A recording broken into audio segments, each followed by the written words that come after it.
Hello food lovers, welcome to our channel. నేను మీ రాణి Eramsetti. Friends, ఈరోజు tea time snacks recipe చూద్దాం. అంతేకాకుండా చిన్నపిల్లలకు చాలా నచ్చే ఎగ్ పఫ్ అండి. ఎగ్ పఫ్ చేసుకోవాలి అని అనుకుంటే మైదా పిండి కలపటం, నానబెట్టడం, చపాతీ చేసుకోవటం అంత ప్రాసెస్ అంతా ఏమీ లేకుండా చాలా సింపుల్గా టేస్టీగా ఈ బ్రెడ్తో మనం ఎగ్ పఫ్ చేయబోతున్నాం. ఆ ప్రాసెస్ అంతా చూడండి. వీడియోని ఫస్ట్ నుంచి లాస్ట్ వరకు చూడండి, మధ్యలో స్కిప్ చేయకుండా చూడండి. అలాగే ఛానల్ని ఫస్ట్ టైం వాచ్ చేసిన వారు సబ్స్క్రైబ్ చేసుకుని పక్కనే ఉన్న బెల్ బటన్ని క్లిక్ చేయండి. నేను పెట్టబోయే రెసిపీస్ అన్నీ మీ ఫోన్కి నోటిఫికేషన్కి వస్తే ఓపెన్ చేసి చూడండి. ఇలా బ్రెడ్ స్లైసెస్ తీసుకున్నాం కదా, ఇప్పుడు ఇలా రౌండ్గా ఉన్న బౌల్ కానీ గ్లాస్ కానీ తీసుకుని దానిని ఇలా బ్రెడ్ మీద బోర్లించి గట్టిగా ప్రెస్ చేసి దాని చుట్టూ ఉన్న ఎక్కువగా ఉన్న బ్రెడ్ అంతా కూడా కట్ చేసేసి తీసుకోండి. ఇది కట్ చేసిన దాన్ని పక్కన పెట్టేసుకోండి. దానిని తర్వాత వాడతాం. ఇలా మధ్యలో ఉన్న బ్రెడ్తో మాత్రమే మనం ఇప్పుడు స్నాక్స్ అనేవి చేయబోతున్నాం. ఇదే విధంగా వేరొక బ్రెడ్ని కూడా కట్ చేసి తీసుకుందాం.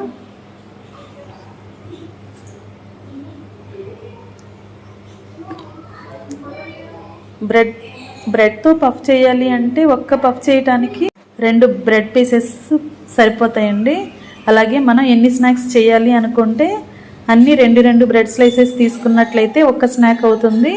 ఇదే విధంగా నేను 4 స్నాక్స్ రెసిపీస్ని చేయబోతున్నాను. అంటే 8 బ్రెడ్ స్లైసెస్ తీసుకున్నానండి. నేను 8 బ్రెడ్స్ని కూడా ఇలా మధ్యలో రౌండ్గా కట్ చేసుకుని చుట్టూ ఉన్న ఎక్సెస్ బ్రెడ్ని అంతా కూడా తీసి పక్కన పెట్టేసుకోండి.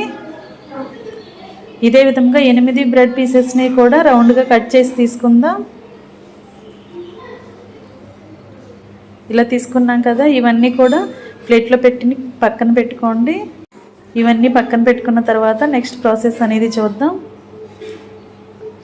ప్రాసెస్ అంతా చాలా సింపుల్గా ఉంటుందండి. మీరు జాగ్రత్తగా చూసి మధ్యలో స్కిప్ చేయకుండా చూస్తేనే అర్థమవుతుంది. ఈ ప్లేట్ పక్కన పెట్టుకున్నాం కదా, ఇప్పుడు చుట్టూ ఉన్న బ్రెడ్ పార్ట్ని, ఈ బ్రౌన్ కలర్ బ్రెడ్ ఉంది కదా, అదంతా కూడా తీసేసుకుని దాని మధ్యలో ఉన్న వైట్ కలర్ పార్ట్ మాత్రమే మనం మిక్సీ జార్లో వేయబోతున్నాం. ఇలా వేసుకోండి. ఆ బ్రౌన్ కలర్ పార్ట్ అంతా కూడా తీసేసుకోండి. అది వేస్ట్ అండి. ఇంకా అది స్నాక్స్లోకి రాకూడదు, వస్తే చేదుగా వచ్చేస్తుంది.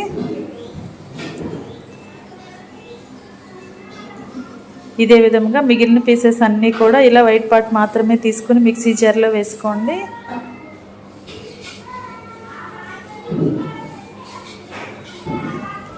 ఇలా ముక్కలన్నీ కూడా వేసుకున్నాం కదా, దీనిని పౌడర్ లాగా గ్రైండ్ చేసుకోండి. ముద్దలాగా రాకుండా పొడి పొడిగా రావాలండి, అంతవరకు కూడా గ్రైండ్ చేసి తీసుకోండి. ఇలా వచ్చిందాన్ని పక్కన పెట్టుకోండి. ఇలా పొడి పొడిలాడుతున్నట్లుగా రావాలి. ఈ మిక్సీ జార్ని పక్కన పెట్టండి. ఇప్పుడు నెక్స్ట్ ప్రాసెస్ చూద్దాం. ఇలా ఉడకపెట్టిన గుడ్లు 2 తీసుకోండి. దీనిని పైనున్న ఆ గుళ్ళంతా కూడా ఓపెన్ చేసేసుకుని మధ్యలో ఉన్న వైట్ పార్ట్ని మనం స్లైసెస్ లాగా కట్ చేయబోతున్నాం. ఒక్కొక్క గుడ్డుని 4 ముక్కలుగా కట్ చేయండి. మనం ఒక ఎగ్ తీసుకుంటే 4 స్నాక్స్కి సరిపోతుంది. అలాగే మనం ఎన్ని స్నాక్స్ చేయాలి అని అనుకుంటే దానికి తగ్గట్టుగా ఎగ్స్ని ఉడకబెట్టి తీసుకోండి. ఇలా నేను చూపించే విధంగా మధ్యలోకి సన్నగా కట్ చేయండి. మరీ లావుగా కాకుండా మరీ సన్నగా కాకుండా మీడియం ముక్కలుగా కట్ చేసి తీసుకోండి.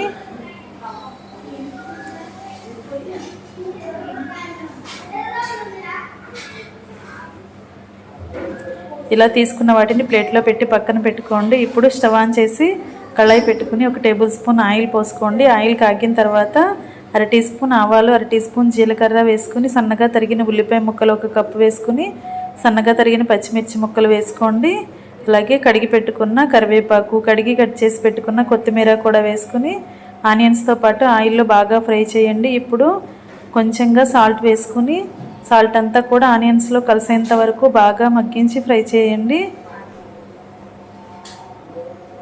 ఈ విధంగా బాగా ఉల్లిపాయలన్నీ బాగా మగ్గిన తర్వాత మీ ఘాటుకి తగ్గట్టుగా కారాన్ని యాడ్ చేయండి.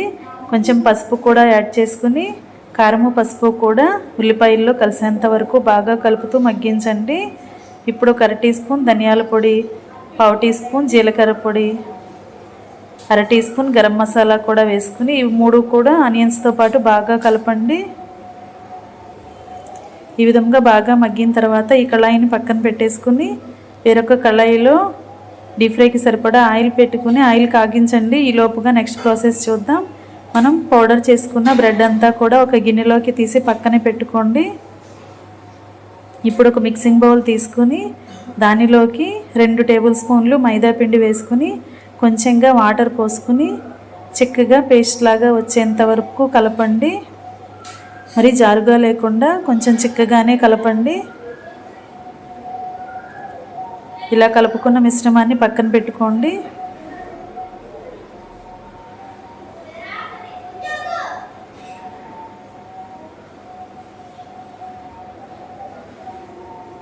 ఉండలు అనేవి ఎక్కడా లేకుండా మైదా పిండిని బాగా మెత్తని పేస్ట్ లాగా కలపండి. ఈ గిన్నె పక్కన పెట్టుకున్నాం కదా. ఇప్పుడు కట్ చేసి తీసుకున్న బ్రెడ్ స్లైసెస్ తీసుకుని మనం ముందుగా ఉడకపెట్టి రెడీ చేసుకున్న ఆనియన్స్ కర్రీ ఉంది కదా, దానిని కొంచెంగా బ్రెడ్ మీద పెట్టుకుని మనం కట్ చేసి తీసుకున్న ఎగ్ పీస్ని అలా ఆనియన్స్ మీద పెట్టుకోండి. ఇప్పుడు బ్రెడ్కి పైన అంచులో మొత్తం కూడా అంచు చుట్టూ కూడా మనం వాటర్లో కలిపి పెట్టుకున్న మైదా పిండిని వేయండి. చుట్టూ కూడా ఇలా పిండిని వేసుకుంటూ రండి.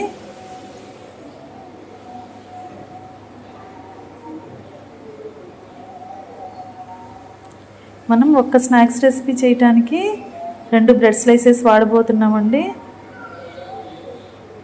ఇప్పుడు ఇలా మైదా పిండి అంటించిన తర్వాత వేరొక బ్రెడ్ స్లైస్ని తీసుకుని దానిపైన ఇలా బోర్లించి ఎగ్ కర్రీ బయటికి కనిపించకుండా ఇలా కవర్ చేస్తూ మైదా పిండి అంచంతా కూడా మైదా పిండి ఉంది కదా, అదంతా కూడా పై బ్రెడ్కి అంటిస్తూ గట్టిగా ప్రెస్ చేస్తూ ఇలా అంటించండి.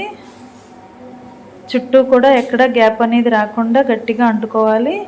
ఈ విధంగా అంటించి పక్కన పెట్టండి. ఇదే విధంగా మిగిలిన బ్రెడ్ పీసెస్కి కూడా ఇలా అంచులకు మైదా పిండి రాసుకుని మధ్యలో ఆనియన్ కర్రీ పెట్టుకుని దానిపైన కట్ చేసి పెట్టుకున్న ఎగ్ కూడా అలా పెట్టుకుని ఇంకొక బ్రెడ్ పీస్తో పైన అంతా కూడా కవర్ చేస్తూ అంటిస్తూ ఇలా నొక్కి పెట్టి అంచులని టైట్గా ఉంచుతూ పక్కన పెట్టుకోండి. ఇదే విధంగా మిగిలిన మనం ఎన్ని స్నాక్స్ చేసుకోవాలంటే అన్ని స్నాక్స్ని రెడీ చేసి ప్లేట్లో పెట్టుకోండి.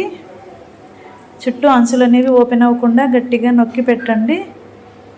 ఇలా మనం రెడీ చేసుకున్న పీసెస్ అన్నీ కూడా పక్కనే పెట్టుకున్నాం కదా. ఇప్పుడు ఒక గిన్నెని తీసుకుని దానిలోకి ఒక ఎగ్ని బీట్ చేసి వేసుకోండి, బ్రేక్ చేసి వేసుకోండి. ఇలా పగలగొట్టి వేసుకున్నాం కదా. ఇప్పుడు దీనిలోకి చిటికెడు సాల్ట్ వేసుకుని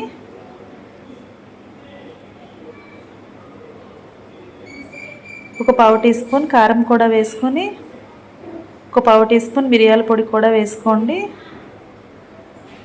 ఇవి 3 ఎగ్లో కలిసేంత వరకు బాగా కలపండి.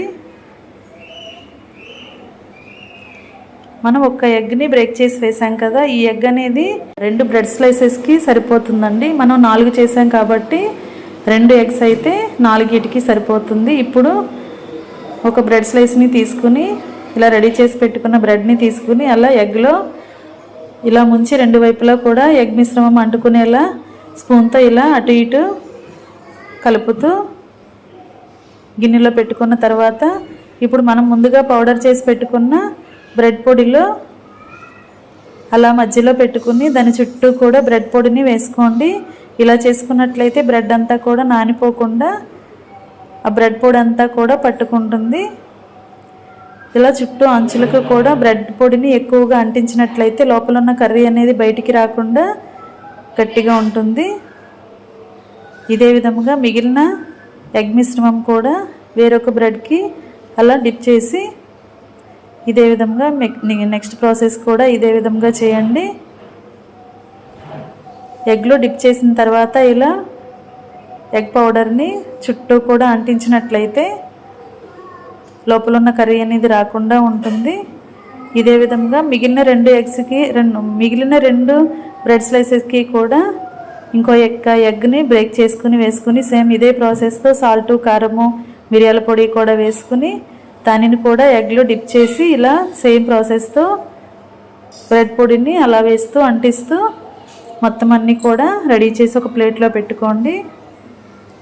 ఇలా వేళ్ళతో గట్టిగా ప్రెస్ చేస్తూ మనం రెడీ చేసామంటే పౌడర్ అనేది బ్రెడ్ పౌడర్ అనేది రాలిపోకుండా గట్టిగా పట్టుకుని ఉంటుందండి, ఎగ్కి అంటుకొని ఉంటుంది.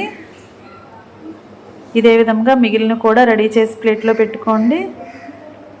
ఫ్రెండ్స్, ఈ స్నాక్స్ అనేవి చాలా చాలా బాగుంటాయండి. ప్రాసెస్ అనేది కొంచెం ఎక్కువగా టైం తీసుకున్నా సరే తింటున్నప్పుడు చాలా టేస్టీగా క్రిస్పీగా చాలా చాలా బాగుంటాయి. చిన్నపిల్లలకైతే మరీ ఎక్కువగా ఇష్టపడుతూ తినే రెసిపీ. మొత్తం రెడీ అయిన తర్వాత కళాయి పెట్టుకుని స్టవ్ ఆన్ చేసుకుని డీప్ ఫ్రైకి సరిపడా ఆయిల్ పోసుకుని ఆయిల్ని మీడియంలో కాగించండి. కాగిన తర్వాత మనం రెడీ చేసి పెట్టుకున్న బ్రెడ్ని అలా ఆయిల్లో వేసి ఒకవైపు బాగా ఫ్రై అయిన తర్వాత వెనుక వైపు కూడా బాగా ఫ్రై చేయండి.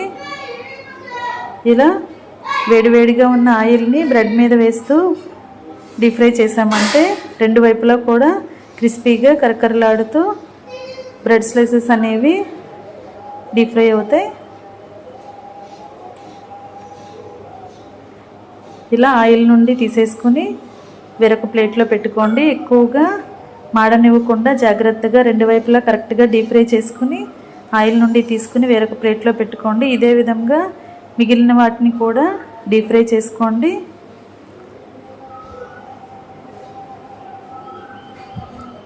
చిన్నపిల్లలే కాదండి, పెద్దవారు కూడా టీ టైం స్నాక్స్ లాగా ఎంజాయ్ చేస్తూ తినే రెసిపీ, హెల్దీ ఫుడ్ అండి. ఎగ్తో మనం చేసాం కదా, చాలా చాలా టేస్టీగా ఉంటుంది. ఇంకా రెడీ అయిపోయాయి చాలా టేస్టీగా క్రిస్పీగా ఉండే బ్రెడ్తో ఎగ్ పఫ్ అండి. చాలా సింపుల్ ప్రాసెస్తో టేస్టీ రెసిపీ ఇది. మీరందరూ కూడా ఖచ్చితంగా ట్రై చేయండి. ఇలా రెడీ అయిన తర్వాత వేడివేడి బ్రెడ్ పఫ్ని టమాటో సాస్తో సర్వ్ చేసుకోండి. చాలా చాలా బాగుంటుంది. మీ అందరికీ కూడా వీడియో నచ్చినట్లయితే లైక్ చేయండి. మీ ఫ్రెండ్స్కి ఫ్యామిలీ మెంబర్స్కి రెసిపీ షేర్ చేయండి. మీరు కూడా కుక్ చేసి ఫ్యామిలీకి పిల్లలకి సర్వ్ చేయండి. మీరు కూడా కుక్ చేసిన తర్వాత మీకు ఎలా కుదిరిందో కమెంట్ చేయండి. ఛానల్ని ఫస్ట్ టైం వాచ్ చేస్తున్నారు సబ్స్క్రైబ్ చేసుకుని పక్కనే ఉన్న బెల్ బటన్ని క్లిక్ చేయండి. నేను పెట్టబోయే రెసిపీస్ అన్నీ చూడండి. ఏ రోజు రెసిపీ ఆ రోజు చూసి వాటిలో మీకు నచ్చిన రెసిపీని కుక్ చేసి పిల్లలకి సర్వ్ చేయండి. సింపుల్ ప్రాసెస్తో టేస్టీ రెసిపీస్ని పోస్ట్ చేస్తాను. అవన్నీ కూడా మీకు నచ్చేలా ఉంటాయి. ఖచ్చితంగా ట్రై చేసి చూడండి. కరకరలాడే ఎగ్ పఫ్ రెడీ అయిపోయింది. ఇలా మధ్యలోకి కట్ చేసుకుని టొమాటో సాస్తో సర్వ్ చేసుకుంటే చాలా చాలా బాగుంటుంది.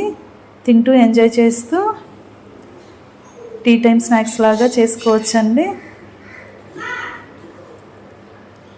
వీడియో నచ్చితే లైక్ చేయటం మాత్రం మర్చిపోకండి. ఛానల్ని సబ్స్క్రైబ్ చేసుకోండి. మరొక రెసిపీతో మళ్ళీ కలుద్దాం. Thanks for watching. నేను మీ రాణి ఎర్రంశెట్టి.